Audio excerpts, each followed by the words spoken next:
उत्तर प्रदेश के 2,60,60,544 किसानों को अब तक 48,311 करोड़ 62 लाख रुपए उनके खातों में सीधे भेजे गए हैं। 11वीं किस्त अभी प्रधानमंत्री जी ने 31 मई 22 को जारी किया था और वो किस्त 2,43 लाख किसानों के खातों में पहुंची। 4,949 करोड़ 88 लाख रुपए उत्तर प्रदेश के किसानों के खातों में गया। 10वीं किस्त और ये जो किस्त जारी हुई अब तक 2,55,70,000 किसान हमारे आच्छादित थे 10वीं किस्त के भीतर, जिन्हें कोई न कोई एक किस्त प्राप्त हो गई थी। अभी जो 2,60,00,000 बताया, यानी 100 दिनों के भीतर 4,30,302 किसान नए लाभान्वित हुए हैं, जिनके खातों में ये पैसा पहुंचा है। हमारे यहाँ चुनाव के पहले 6 लाख के करीब पेंडिंग डाटा था, जिसको हमारे कृषि विभाग के अधिकारियों ने, राजस्व विभाग के अधिकारियों ने उसके वेरिफिकेशन किए और वेरिफिकेशन करके ये संख्या बढ़ाई है। हम लोग पीएम किसान सम्मान निधि के उसको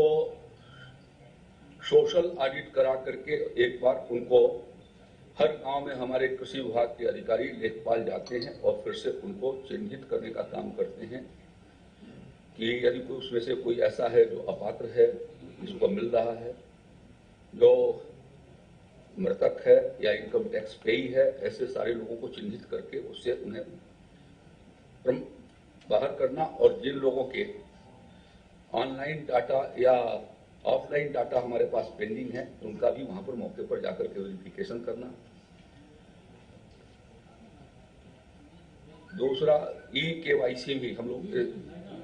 पीएम किसान की ई-केवाईसी करा रहे हैं और लगभग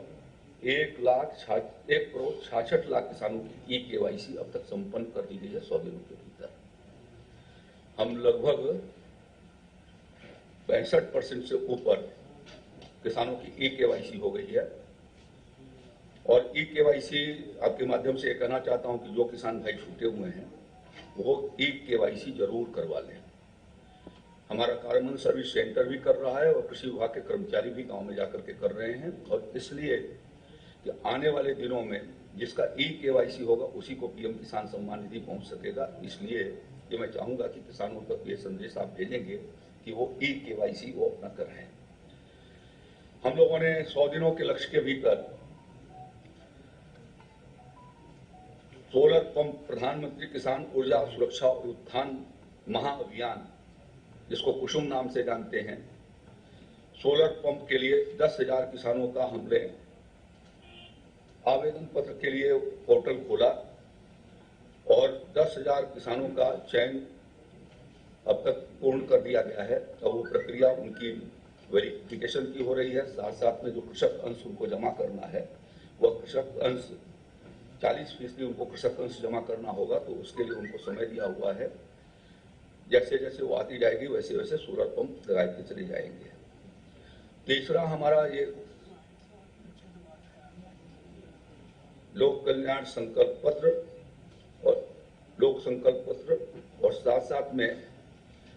मैं उसमें मिशन प्राकृतिक खेती, भारतीय प्राकृतिक खेती की चर्चा की गई थी। आदरणीय मुख्यमंत्री जी ने बार बार इस बात को आप सबके भीतर ये बात रखी है कि हम बुंदेलखंड के सभी 7 जनपदों के भीतर हम भारतीय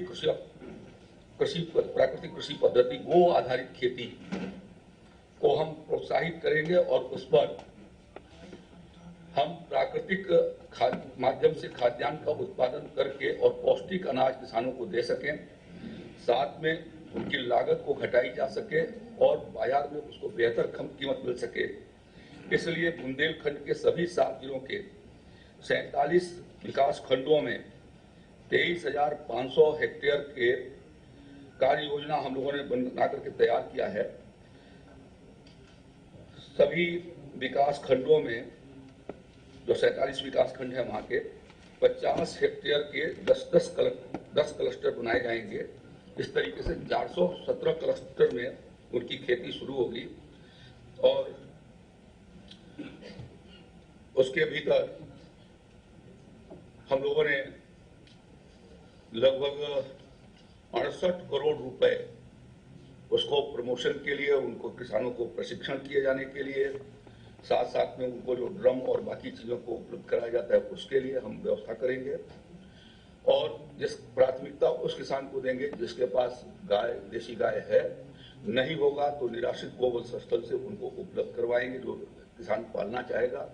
वह उसको हम उपलब्ध कराएंगे। इससे एक तो पौष्टिक अनाज का उत्पादन बढ़ेगा, साथ साथ में जो है वो विषमुक्त खेती से उनको मुक्ति मिलेगी और जो निराश्रित गोवंश की समस्या है उस समस्या का इस योजना के माध्यम से समाधान हो सकेगा। इसी प्रकार से भारतीय प्राकृतिक कृषि पद्धति के भीतर नमामि गंगे कार्यक्रम के अंतर्गत 27 जनपद पहले से थे, 20 जनपद और उसके भीतर लिए जा रहे हैं। हम लोगों ने प्रस्ताव भारत सरकार को भेजा है। गंगा नदी के किनारे, गंगा जी के किनारे 5 किलोमीटर दोनों साइड में, यानी 10 किलोमीटर के परिधि में आने वाले खेतों में क्लस्टर निर्माण करके और वहां पर उसी पद्धति से खेती का काम प्रारंभ हो, इसके लिए हम लोगों ने एक योजना भारत सरकार के पास भेजी है, जिसमें 85,710 हेक्टेयर के 1714 क्लस्टर बनाए जाएंगे और लगभग 1,70,000 किसानों को हम उस योजना के माध्यम से आच्छादित कर सकेंगे। यह अभियान भी पौष्टिक पोषाहार लोगों को सुलभ हो सके उस दिशा में मदद करेगा और साथ साथ में कीमतें भी उनकी अच्छी आ सकेंगी। इसके लिए हम लोगों ने सीमा रहमान खेड़ा जो हमारा ट्रेनिंग सेंटर है, इसी 100 दिन की अवधि में हम लोगों ने 202 अधिकारी, वैज्ञानिक और किसान, जो किसान इसको कर रहे हैं वो वैज्ञानिक जिनको आगे इस काम को करना है और जनपद स्तरीय समूह क्लास 2 के अपने अधिकारियों के साथ हम लोगों ने उसकी एक ट्रेनिंग प्राकृतिक खेती से कराई है, जिसमें 202 लोग पार्टिसिपेट किए और उनको मास्टर ट्रेनर के रूप में हम लोगों ने ट्रेनिंग कर दी है। इसके अलावा सभी जनपदों के भीतर जो हमारे नीचे के कर्मचारी हैं उसमें से उसको चयनित करके और जो मास्टर ट्रेनर थे उनको जाकर के फील्ड पर कैसे वो मास्टर ट्रेनिंग कर सकेंगे उसका भी प्रशिक्षण उनको दिया जा चुका है। अभी हमारे 35 किसान और 20 अधिकारियों का, जिसमें हमारे कृषि विभाग के अधिकारी थे, उद्यान और पशुपालन के थे, इन लोगों को महाराष्ट्र के बारामती